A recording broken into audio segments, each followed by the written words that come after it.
വർഷങ്ങളായി ക്രൈസ്തവ സമൂഹം നേരിട്ടിരുന്ന അനീതിക്ക് എതിരെ കോടതിയുടെ ചാട്ടവാറടി. മുൻ ന്യൂനപക്ഷ ക്ഷേമ വകുപ്പ് മന്ത്രിമാരും വകുപ്പ് ഉദ്യോഗസ്ഥരും പ്രചരിപ്പിച്ചിരുന്ന നുണക്കഥകളെയും ന്യായവാദങ്ങളെയും ന്യായീകരണങ്ങളെയും ചവറ്റുകൊട്ടയിലേക്ക് എറിഞ്ഞുകൊണ്ട് കോടതിയുടെ സുപ്രധാനമായ വിധി. ന്യൂനപക്ഷ ക്ഷേമ വകുപ്പിന്റെ സ്കോളർഷിപ്പുകളിലെ അനീതി നിറഞ്ഞ 80:1 അനുപാതം ഇനി ചരിത്രത്തിന്റെ മാത്രം ഭാഗമായി മാറുന്നു. ഈ നിയമ പോരാട്ടത്തിൽ ക്രൈസ്തവ സമൂഹത്തിന് അനുകൂലമായിട്ടുള്ള തീരുമാനങ്ങൾ കോടതിയുടെ ഭാഗത്തു നിന്ന് വരുമ്പോൾ ഈ നിയമം കേരളത്തിന്റെ പൊതുസമൂഹത്തിന് നൽകുന്ന സന്ദേശം എന്താണ്?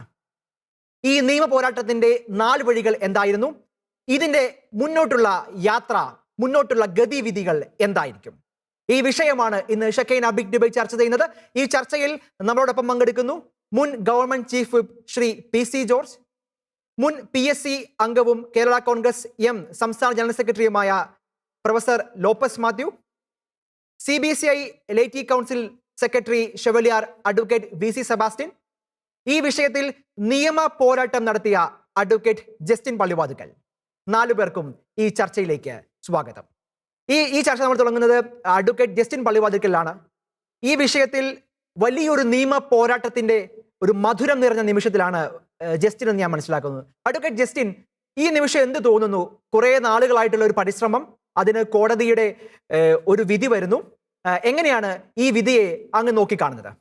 തീർച്ചയായിട്ടും ഒത്തിരി സന്തോഷം തോന്നുന്നു. വിധിയെ സ്വാഗതം ചെയ്യുന്നു. കേരള ക്രൈസ്തവ സമൂഹത്തിലെ 61 ലക്ഷത്തോളം വരുന്ന സമൂഹത്തിന് വേണ്ടി നിലകൊള്ളാൻ സാധിച്ച ദൈവം ഒരു ഉപകരണമാക്കിയതിനെ ഓർത്ത് ദൈവത്തിന് നന്ദി പറയുന്നു. ഒപ്പം തുടക്കം തന്നെ ഞാൻ ഇതിൻ്റെ പിന്നിൽ അധ്വാനിച്ച വലിയൊരു സമൂഹമുണ്ട്. ഞാൻ ഏകദേശം ഈ വിഷയം പഠിക്കാൻ തുടങ്ങിയിട്ട് 2 വർഷത്തോടടുത്തായിട്ടുള്ളൂ. പക്ഷെ കഴിഞ്ഞ 7-8 വർഷങ്ങളായിട്ട് ഇതിൻ്റെ പുറകിൽ കടന്ന് അധ്വാനിക്കുന്ന അനേകരുണ്ട്. VC സെബാസ്റ്റ്യൻ സാറിനെ പോലെയൊക്കെയുള്ള അനേകരുണ്ട്. ഒപ്പം എനിക്ക് ഏറ്റവും സന്തോഷത്തോടെ പറയാൻ വേണ്ടി നന്ദി പറയാനുള്ളത് അമൽ സിറിയക്. ആ ചെറുപ്പക്കാരൻ്റെ കഠിന പ്രയത്നത്തിനും അധ്വാനത്തിനുമുള്ള ഒരു ഫലമാണ്. അതോടൊപ്പം ഞങ്ങളുടെ 2 പേരുടെയും കൂട്ടായ ചിന്തയിൽ കടന്നു വന്ന ഈ നിയമ പോരാട്ടം എന്ന ആശയത്തെ ഞങ്ങൾ ആദ്യമായി അവതരിപ്പിച്ചത് ഹൈക്കോടതിയിലെ ബഹുമാനപ്പെട്ട അഡ്വക്കേറ്റ് ജൂലിയൻ സാറിനോടാണ്. മറ്റു പലരും ഇത് കൈയൊഴിഞ്ഞപ്പോഴും വളരെ സന്തോഷത്തോടെ നമുക്കിത് പഠിക്കാം, മുന്നോട്ട് കൊണ്ടുപോകാം എന്ന ഒരു സപ്പോർട്ട് തന്ന് പഠിക്കാൻ കൂടെ നിന്നു. ഫസ്റ്റ് ഡ്രാഫ്റ്റ് കഴിഞ്ഞപ്പോൾ ഞങ്ങൾ തീരുമാനിച്ചു തുടക്കം തൊട്ട് തന്നെ ഇതിനകത്തൊരു സീനിയർ അഡ്വക്കേറ്റ് വേണം. അങ്ങനെ ഞങ്ങൾ സമീപിച്ച ഒരു കൺഫ്യൂഷനും ഇല്ലാതെ ഞങ്ങൾ ഒന്നിച്ച് തീരുമാനിച്ചു രാജു ജോസഫ് സാറ് മതി. അങ്ങനെ ഞങ്ങൾ രാജു സാറിൻ്റെ അടുത്ത് ഡ്രാഫ്റ്റുമായി ചെന്നു. ഫൈനൽ ഡ്രാഫ്റ്റൊക്കെ അദ്ദേഹം പ്രിപ്പയർ ചെയ്ത് അദ്ദേഹം ഇതിനെ വളരെ മനോഹരമായിട്ട് ഡ്രാഫ്റ്റ് ചെയ്ത് വളരെ മനോഹരമായിട്ട് കോടതിയിൽ പ്രസന്റ് ചെയ്തു. ഇങ്ങനെ അനേകരുടെ അധ്വാനത്തിന്റെ നീണ്ട നാളത്തെ അധ്വാനത്തിന് ഒപ്പം ഇതിന് കഴിഞ്ഞ കാലങ്ങളായി മെമ്മോറാണ്ടങ്ങളും നിവേദനങ്ങളുമായിട്ട് ഈ സർക്കാരിനെയും ന്യൂനപക്ഷ ക്ഷേമ വകുപ്പിനെയും ഒക്കെ സമീപിച്ച വിവിധ രൂപതകളുണ്ട്, സംഘടനകളുണ്ട്. അവരുടെ എല്ലാം അധ്വാനത്തിന്റെ ഒരു ഫലമാണ് നമുക്ക് ഈ കോടതി വിധിയിലൂടെ ഉണ്ടായിരിക്കുന്നത്. തീർച്ചയായിട്ടും കോടതി വിധിയെ സ്വാഗതം ചെയ്യുന്നു. തീർച്ചയായും തിരിച്ചു വരാം. ശ്രീ PC ജോർജ്, ഈ 80:20 സുപ്രധാനമായൊരു വിധിയാണ് ഇന്നലെ ഹൈക്കോടതിയുടെ ഭാഗത്തു നിന്ന് ഉണ്ടായിട്ടുള്ളത്.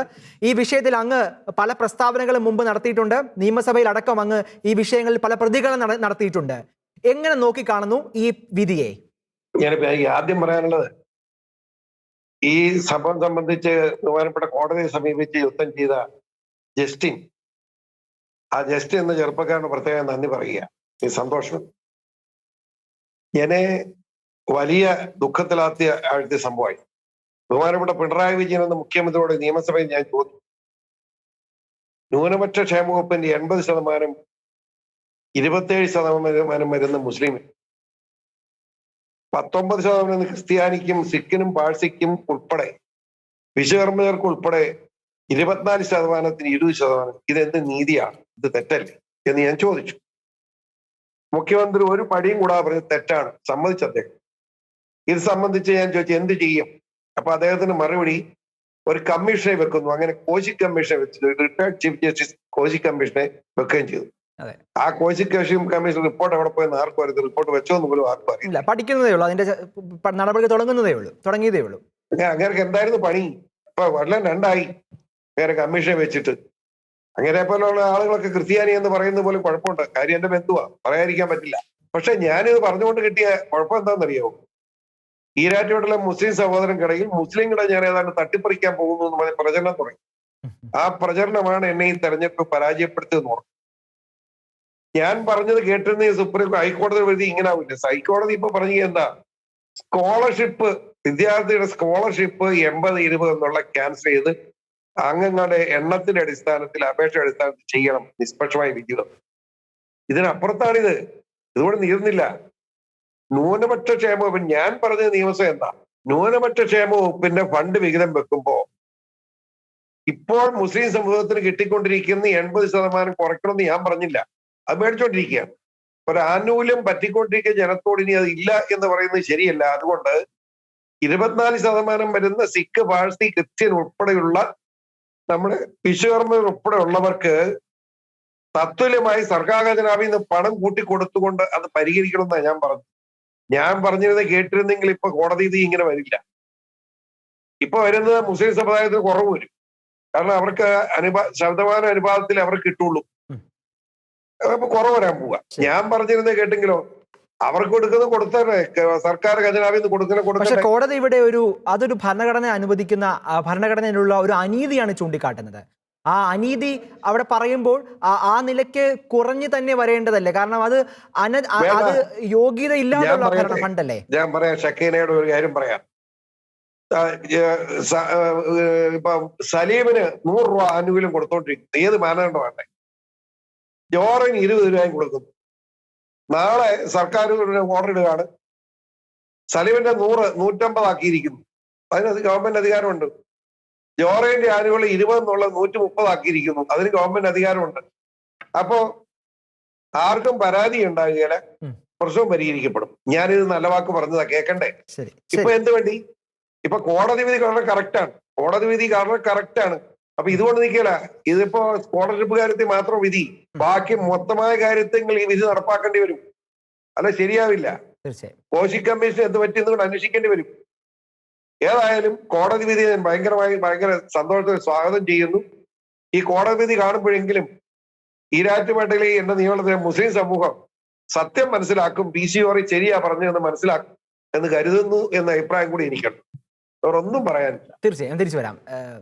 അഡ്വക്കേറ്റ് BC സെബാസ്റ്റ്യൻ, ഈ കോടതി വിധി വരുന്ന സമയത്ത് പ്രത്യേകിച്ച് MES ഉൾപ്പെടെയുള്ള സംഘടനകൾ, മുസ്ലിം ലീഗ് ഉൾപ്പെടെയുള്ള ചില പ്രതിനിധികൾ ഉന്നയിക്കുന്ന ഒരു വാദം ഇതാണ്: ഇത് മുസ്ലിം സമൂഹത്തിന് വേണ്ടി മാത്രം ഉണ്ടായിരുന്ന ഒരു വകുപ്പാണ്, അതിനുവേണ്ടി മാത്രം ഉണ്ടാക്കിയ ഒരു സ്കോളർഷിപ്പാണ്, അവരുടെ ഒരു വിശാല മനസ്കത ഉള്ളത് കൊണ്ട് മാത്രം 20% ക്രൈസ്തവ സമൂഹത്തിന് മറ്റും കൊടുക്കുന്നു എന്ന ഒരു വാദമാണ് അവർ ഉന്നയിക്കുന്നത്. അതുകൊണ്ട് തന്നെ ഈ കോടതി വിധി അടിസ്ഥാനപരമായിട്ട് അത് തെറ്റാണെന്നും അതിനെതിരെ നിയമപോരാട്ടം നടത്താനുള്ള ആഹ്വാനമാണ് അവർ മുന്നോട്ട് വെക്കുന്നത്.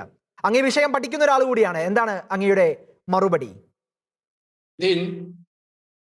ഞാൻ ആദ്യമേ തന്നെ ഈ ചർച്ചയിൽ പങ്കുചേരുന്ന പ്രിയപ്പെട്ട ജസ്റ്റിൻ പള്ളിവാതിക്കലിനെ അഭിനന്ദിക്കുകയാണ്. അതോടൊപ്പം തന്നെ ഈ വിഷയം പൊതുസമൂഹത്തിന്റെ ഇടയിൽ ഇത്രമാത്രം പ്രാധാന്യമുള്ളതാക്കി തീർത്തത് ഇത് മോഡറേറ്റ് ചെയ്യുന്ന അവതാരകനായ നിതിനും ഷക്കേന ന്യൂസുമാണ്, TVയുമാണ്. ബിഗ് ഡിബേറ്റിലൂടെ കഴിഞ്ഞ നാളുകളിൽ പങ്കുവെച്ച ആ വലിയ സന്ദേശം ഇന്നൊരു വലിയ സംഭവമായിട്ട് മാറിയിരിക്കുകയാണ്. പ്രത്യേക അഭിനന്ദനങ്ങൾ ഞാൻ അറിയിക്കുകയാണ്. 80:20 ഈ കാര്യത്തിൽ അധാർമികമാണ്, നീതിരഹിതമാണ്, നീതി നിഷേധമാണ് എന്നുള്ള ഹൈക്കോടതി വിധിയെ സ്നേഹപൂർവ്വം സ്വാഗതം ചെയ്യുന്നു എങ്കിൽ തന്നെയും എനിക്ക് കോടതി വിധിയിലെ ഒരു വിജയത്തെക്കുറിച്ചോ പരാജയത്തെക്കുറിച്ചോ പ്രത്യേകം പറയാനില്ല. ഇത് ഏതെങ്കിലും ഒരു സമുദായത്തിന്റെ വിജയമായിട്ടോ ഏതെങ്കിലും ഒരു സമുദായത്തിന്റെ പരാജയമായിട്ടോ ഞാൻ കാണുന്നുമില്ല. പക്ഷേ മറിച്ച് കാലങ്ങളായിട്ട് ക്രൈസ്തവ സമൂഹം പൊതുസമൂഹത്തിന് മുമ്പിൽ ഉയർത്തിക്കാട്ടിയ കാര്യങ്ങൾ സത്യമാണ്, വാസ്തവമാണെന്ന് ഇന്ത്യയുടെ നീതിന്യായ കോടതി തന്നെ പറഞ്ഞിരിക്കുമ്പോൾ ആ ഒരു വാസ്തവത്തെ അംഗീകരിക്കുവാൻ ഗവൺമെന്റും പൊതുസമൂഹവും ഇപ്പോൾ തയ്യാറായിരിക്കുന്നു എന്നുള്ളതാണ് പരമാർത്ഥം. ഇനി ചോദിച്ച കാര്യത്തിലേക്ക് വരട്ടെ. സച്ചാർ കമ്മിറ്റി എന്ന് പറയുന്ന കമ്മിറ്റിയുടെ റിപ്പോർട്ട് മുസ്ലിം ക്ഷേമത്തെക്കുറിച്ചും മുസ്ലിം പിന്നോക്കാവസ്ഥയെക്കുറിച്ചും പഠിക്കാൻ വേണ്ടി ഉള്ളത് തന്നെയാണ്. ആ കമ്മിറ്റിയുടെ റിപ്പോർട്ട് വരുന്നതിന് മുമ്പ് തന്നെ കേന്ദ്ര സർക്കാരിന്റെ കമ്മിറ്റിയാണിത്, കേന്ദ്ര സർക്കാരിന്റെ പഠന റിപ്പോർട്ടുമാണ്. പക്ഷെ ആ കമ്മിറ്റിയുടെ റിപ്പോർട്ട് വരുന്നതിന് മുമ്പ് തന്നെ കേന്ദ്രത്തിലെ ന്യൂനക്ഷേമ വകുപ്പ് ഉണ്ടായിരുന്നു. ഈ കമ്മിറ്റി വരുന്നതിന് മുമ്പ്, പതിറ്റാണ്ടുകൾക്ക് മുമ്പ് 1993 ന്യൂനപക്ഷങ്ങൾ ഏതൊക്കെയാണെന്നുള്ള നിർവചനങ്ങള് കേന്ദ്ര സർക്കാർ പ്രത്യേക ആക്ടിലൂടെ ഉത്തരവിലൂടെ പുറപ്പെടുവിച്ചിട്ടുമുണ്ട്. ആ നിർവചനത്തിൽപ്പെടുന്ന 5 വിഭാഗങ്ങളും 2014 ജൈനമതത്തെ ഉൾപ്പെടുത്തിക്കൊണ്ടുള്ള 6 വിഭാഗങ്ങൾക്കുമാണ് ന്യൂനക്ഷേമ പദ്ധതികളെല്ലാം. സച്ചാർ കമ്മിറ്റിയുടെ റിപ്പോർട്ട് വന്നതിന്റെ പേരിൽ ന്യൂനക്ഷേമ പദ്ധതികളെല്ലാം ഒരു വിഭാഗത്തിനാണെന്നുള്ളത് എന്ത് ഗുരുതരമായ വീഴ്ചയാണ് നമ്മുടെ സമൂഹത്തിൽ ഉണ്ടാക്കിയിരിക്കുന്നത്. 6 വിഭാഗത്തിനു വേണ്ടിയുള്ളതാണ് ഈ ന്യൂനപക്ഷേമ വകുപ്പ്. അത് മനസ്സിലാക്കാതെ തെറ്റിദ്ധരിപ്പിക്കുകയാണ് പലരും ഇപ്പോൾ ചെയ്തുകൊണ്ടിരിക്കുന്നത്. ഞങ്ങൾ വളരെ ഉറപ്പിച്ചു പറയുന്നു, സച്ചാർ കമ്മിറ്റിയുടെ റിപ്പോർട്ടും നിർദ്ദേശങ്ങളും മുസ്ലിം ന്യൂനപക്ഷത്തിന് വേണ്ടിയുള്ളത് തന്നെയാണ്. അവിടെയും നമ്മൾ ശ്രദ്ധിക്കേണ്ട കാര്യം, സച്ചാർ കമ്മിറ്റി പഠനം നടത്തിയിരിക്കുന്നത് കേരളത്തിലല്ല, ഉത്തർപ്രദേശിലും ബംഗാളിലും ബീഹാറിലും ഉൾപ്പെടെ 4 സംസ്ഥാനങ്ങളിലാണ് സച്ചാർ കമ്മിറ്റിയുടെ പഠനം നടത്തിയിരിക്കുന്നത്. റിപ്പോർട്ടിൽ വ്യക്തമായിട്ട് പറയുന്നുണ്ട്. സച്ചാർ കമ്മിറ്റിയുടെ റിപ്പോർട്ട് സമർപ്പിക്കുന്നത് 2006 നവംബർ മാസം 30 2005 ഓഗസ്റ്റ് മാസം 15 കേന്ദ്ര സർക്കാർ പ്രഖ്യാപിച്ച 15 ന്യൂനപക്ഷ ക്ഷേമ പദ്ധതികളുടെ അടിസ്ഥാനത്തിലാണ് ഇന്ത്യയിലെ എല്ലാ സംസ്ഥാനങ്ങളിലും ന്യൂനപക്ഷ പദ്ധതികൾ എല്ലാ വിഭാഗങ്ങൾക്കുമായിട്ട് നടത്തുന്നത്. കേരളത്തിൽ മാത്രം വന്നു കഴിഞ്ഞപ്പോൾ ഈ അടുത്ത കാലത്ത് ന്യൂനക്ഷേമ വകുപ്പ് 2011 ജനുവരി 1 ഉണ്ടായി. അത് സച്ചാർ കമ്മിറ്റിയുടെ റിപ്പോർട്ടിന്റെ അടിസ്ഥാനത്തിലാണ്. ന്യൂനക്ഷേമ സെല്ലുണ്ടായി, അത് സച്ചാർ കമ്മിറ്റിയുടെ റിപ്പോർട്ടിന്റെ അടിസ്ഥാനത്തിലാണ്. എല്ലാ ന്യൂനക്ഷേമ പദ്ധതികളും സച്ചാർ കമ്മിറ്റിയുടെ റിപ്പോർട്ടിന്റെ അടിസ്ഥാനത്തിലാണ് എന്ന് പറഞ്ഞുകൊണ്ട് ഒരു സമുദായത്തിന് മാത്രമായിട്ട് സർക്കാരിന്റെ ഫണ്ട് തീരെഴുതി കൊടുക്കാൻ പാടില്ല. ന്യൂനക്ഷേമ പദ്ധതികള് ഒരു റിപ്പോർട്ടിന്റെ അടിസ്ഥാനത്തിലുമല്ല, അത് ആ സമുദായത്തിനുള്ള പദ്ധതികളായിരിക്കാം. അതിന്റെ ഔദാര്യം പറ്റേണ്ട ഗതികെട്ട അവസ്ഥയൊന്നും ക്രൈസ്തവ സമൂഹത്തിനില്ല. ഇനി ഇതിനോട് തന്നെ ബന്ധപ്പെടുത്തി ഒരു കാര്യം കൂടെ സൂചിപ്പിക്കാതെ തരമില്ല. ഇവിടെ പറയുന്നുണ്ട് ന്യൂനക്ഷേമ വകുപ്പ് എപ്പോൾ രൂപീകൃതമായി, അങ്ങനെ ഒരു പോർട്ട്ഫോളിയോ എപ്പോൾ വന്ന് എന്നതിനെ കുറിച്ചൊക്കെ ഇപ്പോൾ പറയുന്നുണ്ട്. 2011 ജനുവരി മാസമാണ് എന്നുള്ളത്. ബഹുമാനപ്പെട്ട PC ജോർജ് ഇവിടെ ഇരിപ്പുണ്ടല്ലോ. അദ്ദേഹം എത്രയോ വർഷങ്ങളായിട്ട് MLA ആയിട്ട് പ്രവർത്തിക്കുന്ന ആളാണ്. 2000 ഞാൻ അധികം പുറകോട്ട് പോകുന്നൊന്നുമില്ല, 2 പതിറ്റാണ്ട് മാത്രം പുറകോട്ട് പോവുകയാണ്. 2021 2 പതിറ്റാണ്ട് 2001 മെയ് മാസം 17 കേരളത്തിൽ അധികാരത്തിൽ വന്നത് AK ആന്റണിയുടെ മന്ത്രിസഭയാണ്. 4 വർഷക്കാലമാണ് ആ മന്ത്രിസഭ മുന്നോട്ട് പോയത്. ആ മന്ത്രിസഭയിലെ ഒരു മന്ത്രി ഇപ്പോഴും ജീവിച്ചിരിപ്പുണ്ട്, MM ഹസൻ. MM ഹസൻ കൈകാര്യം ചെയ്തത് പാർലമെന്ററി കാര്യം, ചലച്ചിത്ര വികസന കോർപ്പറേഷൻ, പ്രവാസി കാര്യം, ന്യൂനക്ഷേമ വകുപ്പ്. അപ്പോൾ അന്നും ഇല്ലായിരുന്നു ന്യൂനക്ഷേമ വകുപ്പ്, അന്നും അങ്ങനെ പോർട്ട്ഫോളിയോ. അതായത് അങ്ങ് പറയുന്നതിന്റെ ചുരുക്കം ഇതാണ്, ഇപ്പോൾ ഈ പറയുന്ന വ്യക്തികൾ പ്രചരിപ്പിക്കുന്നത് പച്ചക്കള്ളമാണ്. അതിൽ മുൻ മന്ത്രിമാരുണ്ട്, വളരെ ഉത്തരവാദിത്തപ്പെട്ട ഇന്ത്യൻ ഭരണഘടനയിൽ സത്യപ്രതിജ്ഞ ചെയ്ത ആളുകളൊക്കെ ഉണ്ട്. അവരൊക്കെ പറയുന്ന വാക്കുകൾ അത് കേരള സമൂഹത്തോട് ചെയ്യുന്ന ഒരു അനീതി കൂടിയാണ് അവരുടെ പരാമർശങ്ങൾ എന്ന ഒരു സൂചനയാണ് അങ്ങയുടെ വാക്കുകളിൽ നിന്നുണ്ടായത്. തിരിച്ചു വരാം പ്രൊഫസർ ലോപ്പസ്. വ്യക്തമാക്കിയാണ് തീർച്ചയായും. അങ്ങനെ MM ഹസൻ ഏതാണ്ട് 3.5 വർഷക്കാലം AK ആന്റണി മന്ത്രിസഭയിൽ അംഗമായിരുന്നു ഈ ന്യൂനക്ഷേമ വകുപ്പുമായിട്ട്. അതിനുശേഷം 2004 ഓഗസ്റ്റ് മാസം 31 AK ആന്റണി രാജിവെച്ച് കഴിഞ്ഞപ്പോൾ ഉമ്മൻചാണ്ടി UDFന്റെ തന്നെ പ്രതിനിധിച്ച് മുഖ്യമന്ത്രിയായി. ആ മന്ത്രിസഭയിൽ മുസ്ലിം ലീഗിന്റെ VK ഇബ്രാഹിം കുഞ്ഞ് ഇതേ പോർട്ട്ഫോളിയോ തന്നെയാണ് കൈകാര്യം ചെയ്തത്, വ്യവസായ വകുപ്പിനോടൊപ്പം തന്നെ. അതിനുശേഷം വന്ന അച്യുതാനന്ദ ഗവൺമെന്റിൽ പാലോട് മുഹമ്മദ് കുട്ടി 2006 മെയ് മാസം 18 മന്ത്രിയായിട്ട് സത്യപ്രതിജ്ഞ ചെയ്യുമ്പോൾ അദ്ദേഹത്തിന് കിട്ടിയ പോർട്ട്ഫോളിയോയില് തദ്ദേശ സ്വയംഭരണത്തിനും റൂറൽ ഡെവലപ്മെന്റിനും ഒപ്പം പറഞ്ഞത് ഒന്നാണ് ന്യൂനപക്ഷ ക്ഷേമം, വെൽഫെയർ ഓഫ് മൈനോറിറ്റീസ്. അന്ന് സച്ചാർ കമ്മിറ്റി റിപ്പോർട്ട് പോലും വന്നിട്ടില്ല. സച്ചാർ കമ്മിറ്റി എന്ന് പറഞ്ഞൊരു കമ്മിറ്റി പോലും ഉണ്ടായിട്ടില്ല അന്ന്. സച്ചാർ കമ്മിറ്റി എന്ന 2006 നവംബർ മാസം 30 ഈ മന്ത്രിസഭയിൽ അദ്ദേഹം ഈ വകുപ്പും കൂടെ ഉൾപ്പെടെയുള്ളത് കൈകാര്യം ചെയ്തിരുന്ന 2006 മെയ് മാസം 18 തൊട്ട്. അതിനുശേഷമാണ് സച്ചാർ കമ്മിറ്റി പോലും വന്ന് നിർദ്ദേശങ്ങൾ സമർപ്പിച്ചത്. അതുകൊണ്ട് ന്യൂനക്ഷേമ വകുപ്പ് എന്ന് പറയുന്നത് സച്ചാർ കമ്മിറ്റിയുടെ മേൽനോട്ടത്തിലും സച്ചാർ കമ്മിറ്റിയുടെ നിർദ്ദേശങ്ങളും മാത്രം അടിസ്ഥാനപ്പെടുത്തി എന്നും നടത്തുന്ന പ്രചരണം കുപ്രചരണമാണ്. തീർച്ചയായും വളരെ ന്യൂനക്ഷേമ വകുപ്പുണ്ടായി, പ്രവർത്തനങ്ങൾ നടത്തുന്നു. നമ്മൾ കേരളത്തിലെ പ്രവർത്തനങ്ങളെ കുറിച്ച് വിലയിരുത്തുമ്പോൾ മറ്റ് സംസ്ഥാനങ്ങളിലേക്കും കൂടെ അതിലേക്ക് നമുക്ക് വരാം. പ്രൊഫസർ ലോപ്പസ് മാത്യു, ഇവിടെ ഇടതുപക്ഷത്തിന്റെ നിലപാട് എന്താണ് ഈ വിഷയത്തിൽ? എങ്ങനെയാണ് ഇടതുപക്ഷം ഈ ഒരു വിഷയത്തെ നോക്കി കാണുന്നത്? ഏതായാലും ഈ വിഷയത്തെ സംബന്ധിച്ചിടത്തോളം പക്ഷത്തിനപ്പുറത്തേക്ക് തീർച്ചയായിട്ടും ഒരു നീതി ഇപ്പോൾ ഉണ്ടായിരിക്കുന്നു എന്നുള്ള സത്യമാണ്. കാരണം ഇതിപ്പം നമ്മൾ പറയുമ്പോൾ ഇന്ത്യ മഹാരാജ്യത്തെ ന്യൂനപക്ഷമാണ്. അതിന്റെ 6 പേരവിടെ ഉണ്ട്. മുസ്ലിംസ് ഉണ്ട്, ക്രിസ്ത്യൻസ് ഉണ്ട്, പാഴ്സിയുണ്ട്, ജൈനമുണ്ട്, ബുദ്ധമുണ്ട്.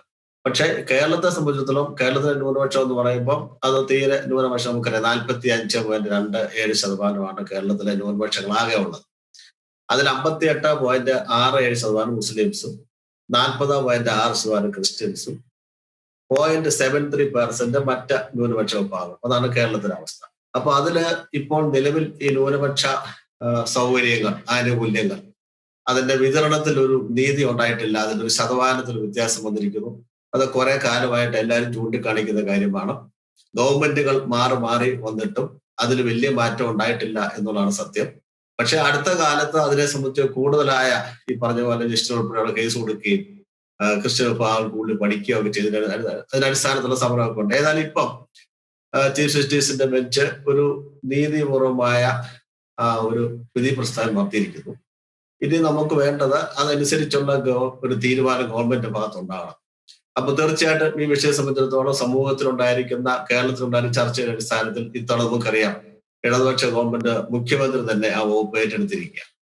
അപ്പോൾ ഈ വിധിയുടെ പശ്ചാത്തലത്തിലും കേരളത്തിലെ ന്യൂനപക്ഷ അംഗങ്ങളുടെ ആ ജനസംഖ്യയുടെ ശതമാനത്തിന്റെ അടിസ്ഥാനത്തിലും ആ ആനുകൂല്യങ്ങൾ ഇനി കൃത്യമായി നീതിപൂർവമായി ന്യൂനപക്ഷ വിഭാഗത്തിൽപ്പെട്ട എല്ലാ വിഭാഗങ്ങൾക്കും അവരുടെ ജനസംഖ്യ ആനുപാതികമായി അത് കേരളത്തിൽ നടപ്പിലാക്കും എന്ന് തന്നെയാണ് എന്റെ വിശ്വാസം.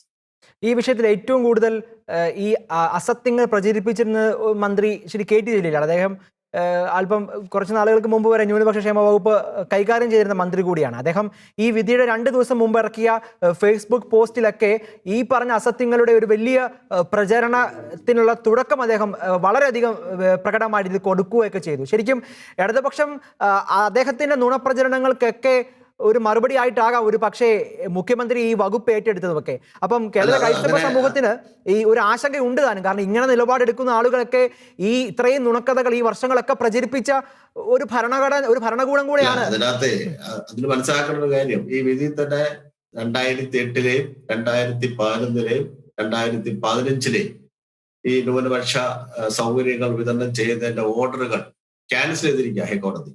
ഇപ്പൊ 2008 എന്ന് പറയുന്നത് ഇടതുപക്ഷം, 2011 2015 എന്നൊക്കെ പറയുന്നത് വലതുപക്ഷം. അപ്പൊ ഇടതായാലും വലുതായാലും ഈ വിഷയത്തിൽ ഒരു നീതിപൂർവമായ വിതരണം നടന്നിട്ടില്ല എന്നാണ് മനസ്സിലാക്കുന്നത്. തന്നെയല്ല കോടതി അങ്ങനെ ചുമ്മാ ഇടപെടുന്ന സംവിധാനമല്ലോ. കോടതിയെ സംബന്ധിച്ചിടത്തോളം ഇതെല്ലാം പഠിച്ചിട്ട് ഇപ്പൊ നല്ലൊരു വിധി വന്നിരിക്കുന്നു. അപ്പൊ ആ വിധിയില് കൃത്യമായ കാര്യങ്ങൾ പറഞ്ഞിട്ടുണ്ട്. പഴയ ഓർഡേഴ്സ് എല്ലാം ക്യാൻസൽ ചെയ്തിട്ടുണ്ട്. ഇപ്പൊ ഏറ്റവും പ്രത്യാശയുള്ള ഒരു കാര്യം എന്ന് പറയുന്നത് ഞാൻ പറഞ്ഞത് തന്നെയാണ്. കേരളത്തിന്റെ മുഖ്യമന്ത്രി തന്നെ നാളെ ഇതുവരെ ചരിത്രമില്ലാത്ത രീതിയിൽ ഒരു മുഖ്യമന്ത്രിയും ഈ ന്യൂനപക്ഷ ക്ഷേമ വകുപ്പ് ഏറ്റെടുത്തപ്പോൾ ആ മുഖ്യമന്ത്രി ന്യൂനപക്ഷ ക്ഷേമ വകുപ്പ് ഏറ്റെടുത്തിരിക്കുന്നു. തീർച്ചയായും അത് ഈ വിഷയത്തിലുള്ള അഭിപ്രായ വ്യത്യാസങ്ങൾ അഭിപ്രായങ്ങള് അല്ലെങ്കിൽ അതിന്റെ വിതരണത്തിലുള്ള ശതമാനത്തിന്റെ വ്യത്യാസം ഇതൊക്കെ ആയിരിക്കും. പക്ഷെ നമുക്ക് സമൂഹത്തിലെ എല്ലാ വിഭാഗം വേണം. ആ വിഭാഗത്തിന് അർഹതപ്പെട്ടത് അവരുടെ ജനസംഖ്യ അനുസരിച്ച് അവരുടെ പിന്നോക്കാവസ്ഥയ്ക്ക് അനുസരിച്ച് അത് വിനിയോഗിക്കണം. ഇവിടെ ഇപ്പം വിശ്വാസം സൂചിപ്പിച്ച പോലെ സച്ചാർ കമ്മിറ്റി റിപ്പോർട്ട് ഉണ്ട്. പക്ഷെ ആ റിപ്പോർട്ട് ഓൾ ഇന്ത്യ ബേസിലുള്ള ഒരു മുസ്ലിം പിന്നോക്കാവസ്ഥയാണ് പരിശോധിച്ചത്. അപ്പൊ ഓൾ ഇന്ത്യ ബേസിൽ പിന്നോക്കാവസ്ഥ ചിലപ്പോൾ അതേപോലെ കേരളത്തിലായിരിക്കണമെന്നില്ല. പക്ഷെ സച്ചാർ കമ്മിറ്റിയുടെ റിപ്പോർട്ടിന്റെ അടിസ്ഥാനത്തിൽ അത് പഠിച്ച് പാലൂർ കമ്മിറ്റി വെച്ചു. ആ കമ്മിറ്റി റിപ്പോർട്ടിന്റെ അടിസ്ഥാനത്തിലാണ് ഇവിടെ കുറെ കാര്യങ്ങൾ നടന്നത്. പക്ഷെ അതൊന്നും 100% ശരിയായിരുന്നില്ല എന്നുള്ളതാണ് ഇപ്പൊ സത്യമായിട്ട് വന്നിരിക്കുന്നത്. ഏതായാലും കോടതി വിധി ലഭ്യമായിരിക്കുന്നു.